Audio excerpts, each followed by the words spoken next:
Imagine, అక్కడ అంటూ ఉన్నాడు, ఒక పిహెచ్డి ఉన్న వ్యక్తి, ఒక డాక్టరేట్ ఉన్న వ్యక్తి, దేవుడు లేడు అని తీసేసి రాసిన ఈ లోకంలో ఘనంగా ఎంచబడినప్పటికీ దేవుడు ఉన్నాడని నమ్ముతూ దేవునికి లోబడి పరిశుద్ధతను కోరుకునే ఒక దీన వ్యక్తి అయినా కానీ, ఒక నిరుపేద చదువు లేని వ్యక్తి అయినా కానీ, దేవుడు వీళ్ళిద్దరిలో ఎంచేది ఎవరిని అనంటే, ఈ నిరుపేదగా జ్ఞానంగా లేనివాడిగా చెప్పబడి మారుమూల గ్రామంలో వ్యవసాయం చేసుకుంటూ చదువు రానివాడిగా ముద్రించబడిన వ్యక్తి, కానీ నైతికతలోనూ దేవుణ్ణి ఒప్పుకోవటంలో అతడి మనోనేత్రాలు వెలిగించబడ్డప్పుడు అతడు దేవుడి దృష్టికి విలువైనవాడు.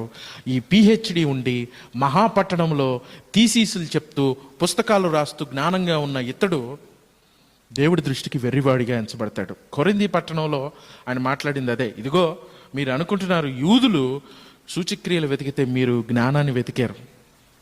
ఈ లోకపు తర్కవాది ఏమైనా ఈ లోక జ్ఞానము దేవుడికి వెర్రితనముగా చేసి ఉన్నాడు కదా. లోక జ్ఞానంతో వారు తెలియని దేవుడు అని చెప్పేసి ఆయనకు గుడి కట్టినప్పటికి కూడా కళ్ళెదుటున్న దేవుని మహిమను చూసి వాళ్ళు ఆయన గుర్తించలేదు, వారు గుడ్డివారయ్యారు. కాబట్టి అంటున్నాడు దేవుడు, మీ జ్ఞానం అంతా కూడా వెర్రితనము, అది మిమ్మల్ని రక్షించదు ఎప్పటికీ.